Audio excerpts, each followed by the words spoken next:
name is Piazza. As it was mentioned, I am president of Piazza and Associates. We are administrative agents in the state of New Jersey, and we administer affordable housing programs throughout the state. Mr. Piazza, may I have your business address? Sure. You have a business number? I have some information I'm going to pass out to everybody, Thank you, sir. including my business card. Thank you.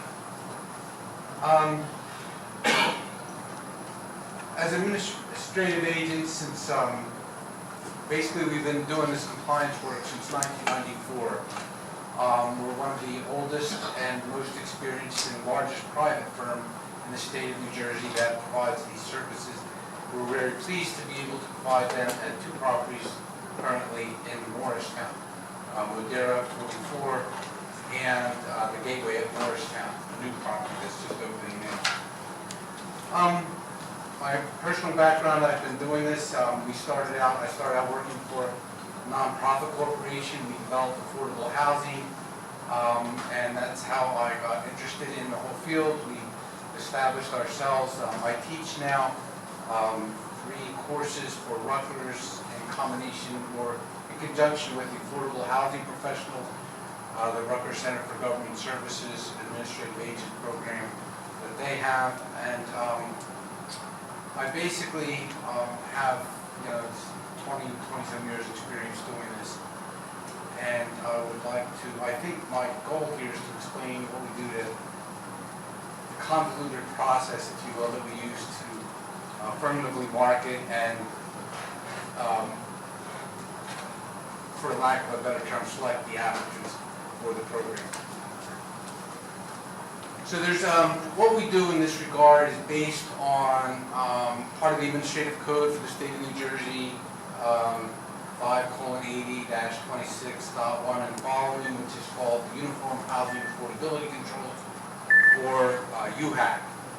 UHAC sets forth a process by which all affordable housing that meets the municipal obligation, the constitutional obligation to provide affordable housing, that if it's going to meet that criteria, then it has to follow a certain process for affirmatively marketing and also maintaining waiting lists for the units. And first part of that is that there's an affirmative marketing plan that is prepared by us, and that plan provides advertising throughout a region. You are in Region 2, which includes Warren, Morris, Essex, and Union counties. So the affirmative marketing plan is geared and targeted to the population throughout that region, and is meant to really advertise to those who are least likely to apply. So a lot of advertising is done. We have a website that is pretty popular, housingquest.com, that a lot of people go to. We put the ad on, or the units on the state's website, njhrc.gov, and there are newspapers that are required, general circulation newspapers as well as specific newspapers. We also send letters out to agencies and organizations and employers throughout the region, notifying them about the units that are coming available. The purpose of that whole affirmative marketing endeavor is really to generate a lot of preliminary applications. So we send these applications out, they're made available online, we mail them to people, however we can get them to folks we do. They send them back to us, and it's a 1-page, no docs application that gets them and their household into our system. We pre-screen them a bit for income. We let them know if they're withdrawn at that early stage due to being over income or what have you.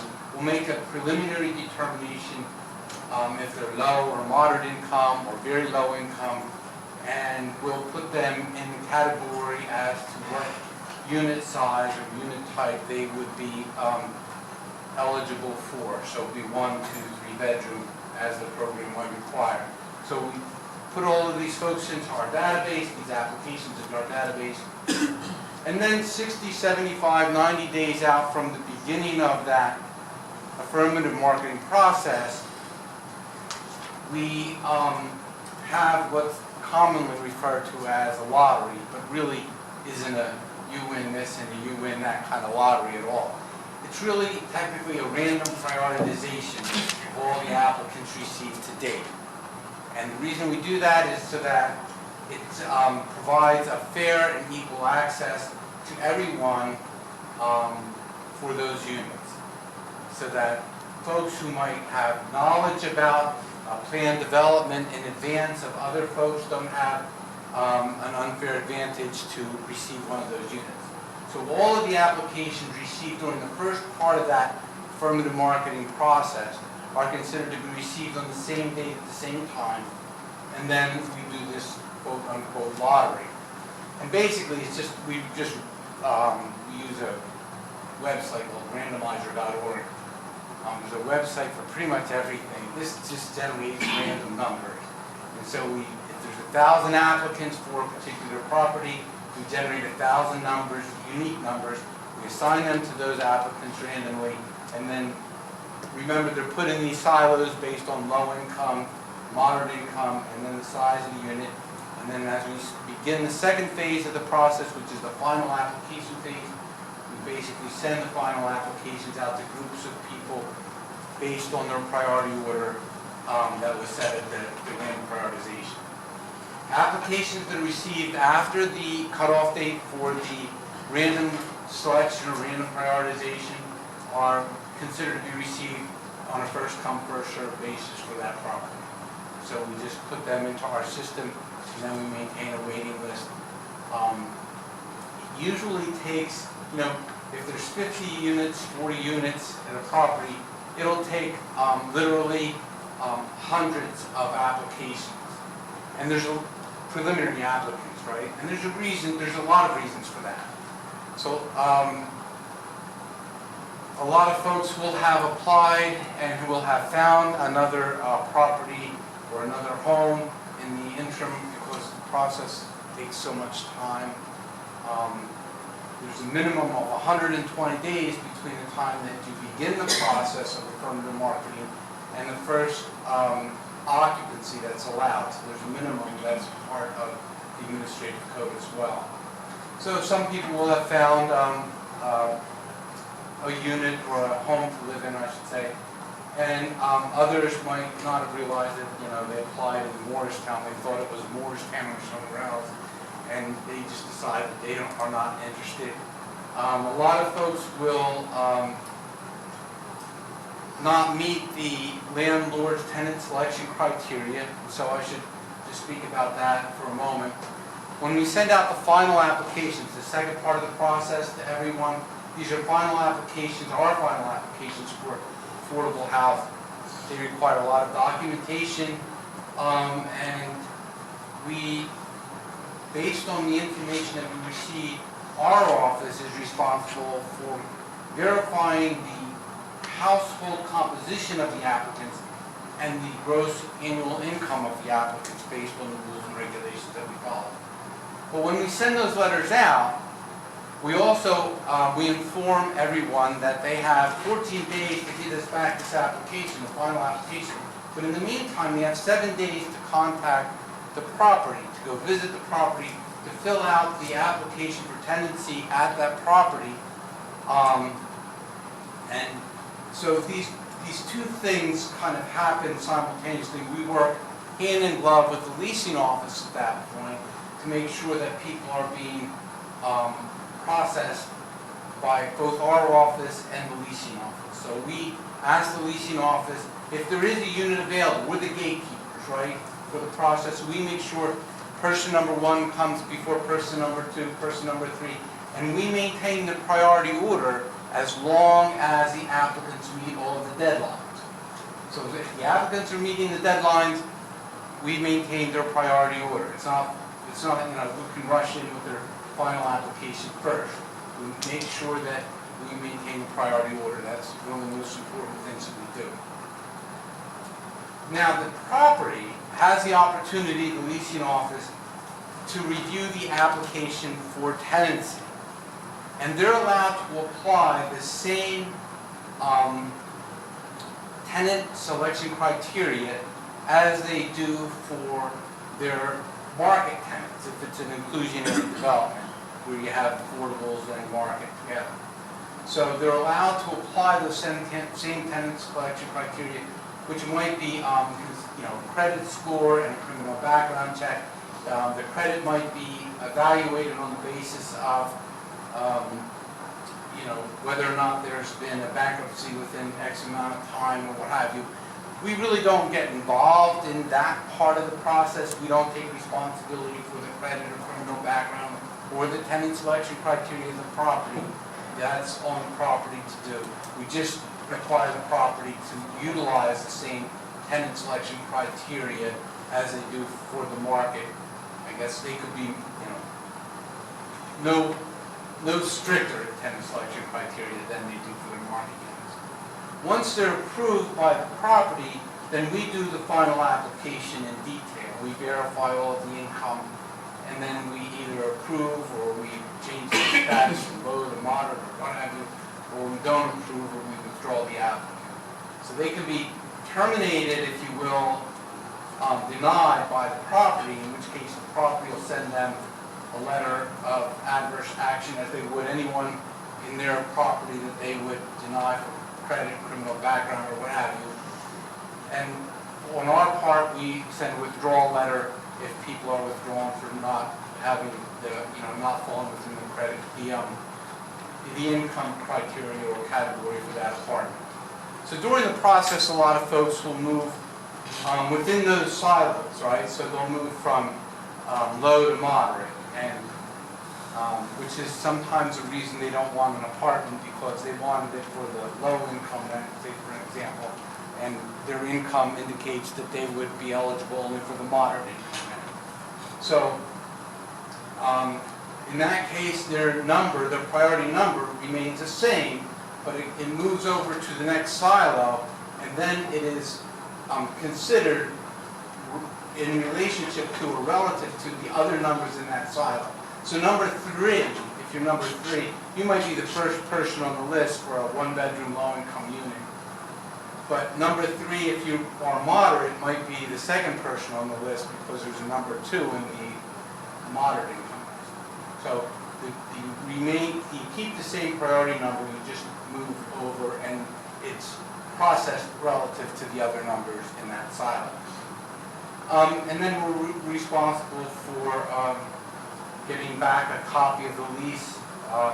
Remember, we set the maximum income limit, maximum rental rates for the rental properties, and we also notify the landlords as to what increases they might take on an annual basis.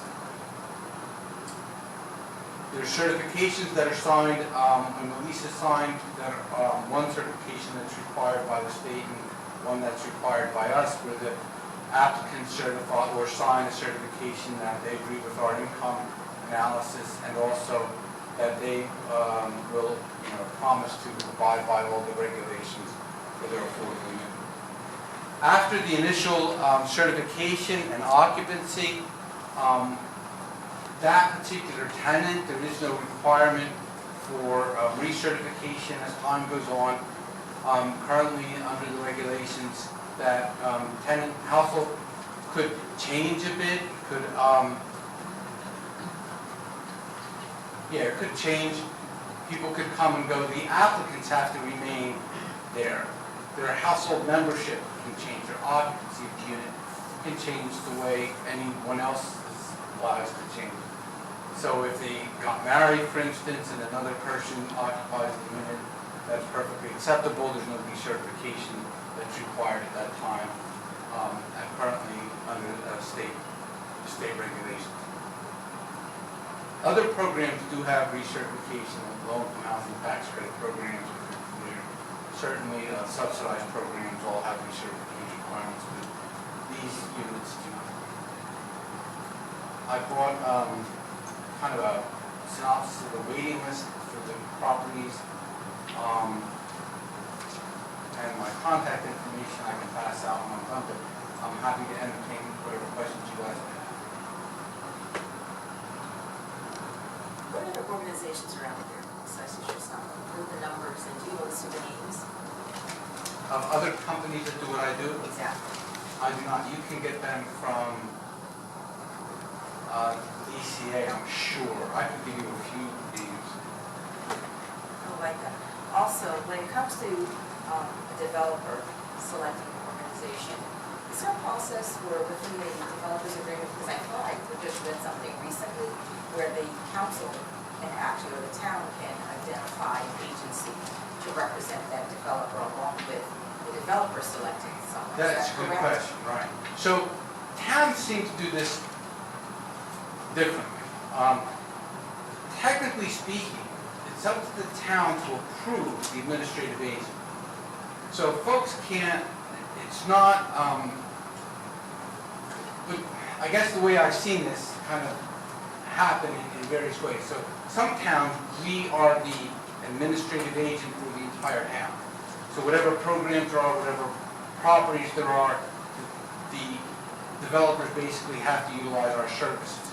Now, when it comes to that sort of a relationship, one of the primary factors is that that town usually has resale units. Now, because just, I don't want to go on here, but just to explain. It'd be great if you did explain, because I saw that in a recent document just last week. Right, so resales are very different than new sales and rentals, whether new or re-rentals. And that's because there is no buyer.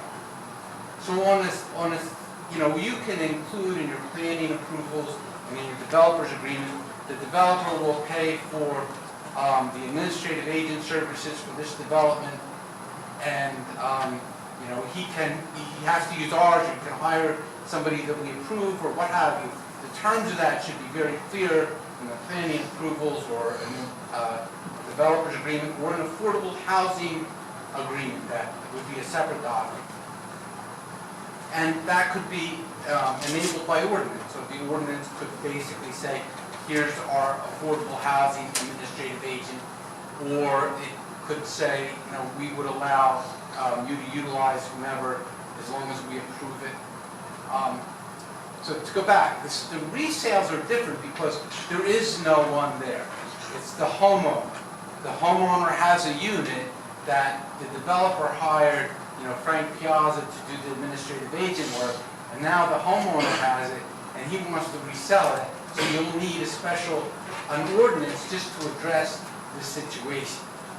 And so typically, in that situation, you know, I guess, again, there's a range of options, but typically speaking, then that owner will have to pay or bear some of the cost to utilizing an administrative agent. But there, the administrative agent has to be or should be appointed by the municipality because they're keeping a list of all of the folks who might be looking for a resale. So it would be, you know, it would be really difficult for, I've seen it happen, where somebody's going to sell their house just in an affordable home, they want to sell it, and so they have to go find somebody to do that. That really is not a really good situation. So what typically happens is the municipality has their own administrative agent or, you know, assign somebody, especially for that reason. So on one hand, there's more latitude given, you'll see, toward new developments and especially for rental properties. But when it comes to doing the resales, then you need to have an organized administrative agent for the municipality. This is a different situation. But again, you have a developer and you have the town, and in an agreement, you could choose where the town can choose who the agent is. Absolutely. Your company or someone else. Also, the developer can too. And place it, make that decision. And it's up to the town to decide how they want to do that. So it's not the developer's right, it's the town's ability to grant that to the developer. All right, thank you. Oh, no, we have some couple more questions, but could we get a list of all the agencies with TCA? Thank you.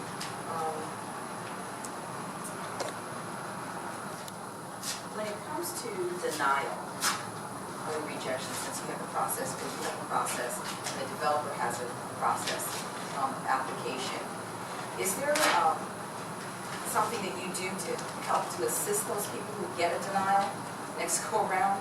So if they're applying, they get denied.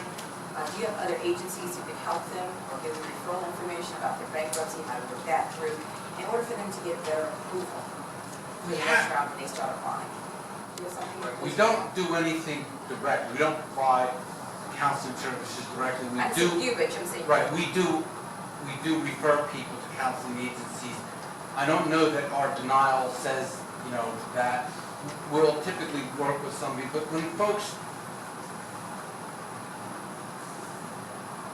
we have one of the best means, I think, with, I guess, a staff that is most available to people. You can call us, and, the lines might be busy, but you can leave a message and we'll get right back to you.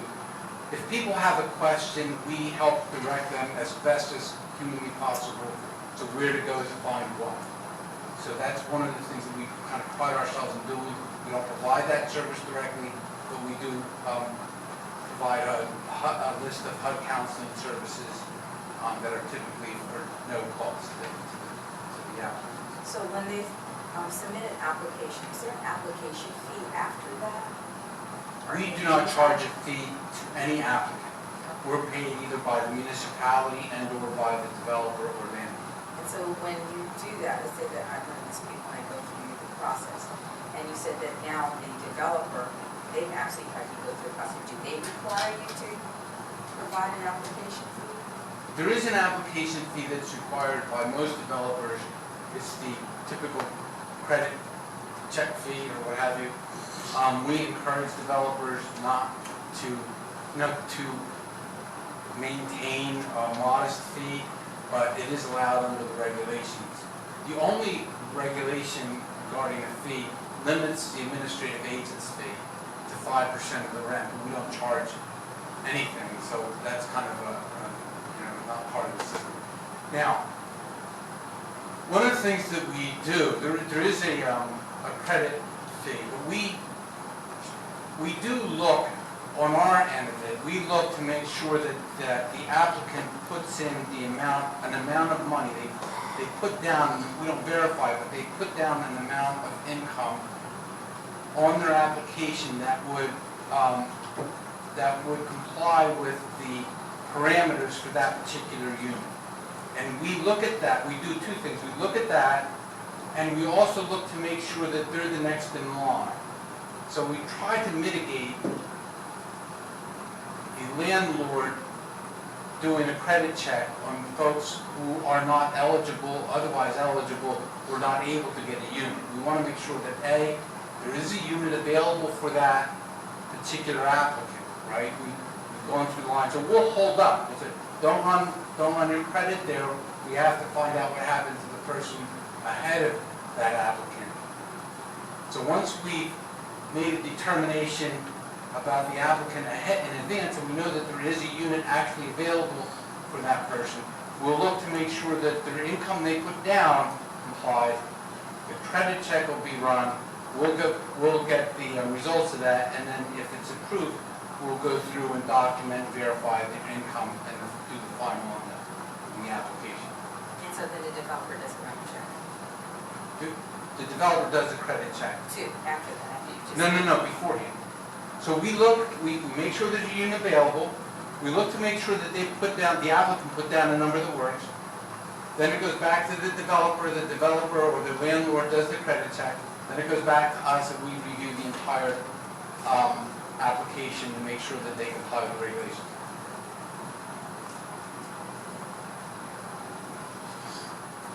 What about, because I know this is the current issue with the whole affordable housing and lottery system, do you find people complaining that you're saying you're a professor or you're teaching a course? Not professor. Well, you're teaching a course adjunct at Rutgers University, and people are complaining about, I've been a long-standing resident of this one community, new structure goes up and I can't get a unit, depending on my income. Have you heard a lot of that?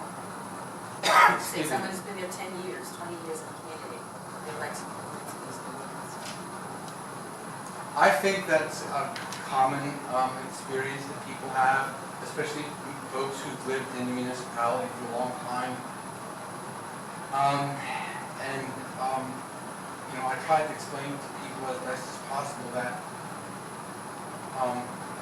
excuse me, that the whole, that the process is geared to help everybody have an opportunity, and that the Supreme Court basically has upheld that local preference is not allowed under the statute. Like console it, for lack of a better term, but it is a common thing. I think, on the other hand, I don't believe that the few times that I've looked at data on this, I don't believe that people migrate very far to affordable units. Maybe Morristown is an exception to that, because you could have like the up and coming place in this area, so that might be an exception. Your draw might be from a wider geographic area. But because there are so many inclusionary developments with an affordable obligation requirement, it's more commonplace today than it was 10, 15, 20 years ago. So people aren't having to migrate far for the affordable units.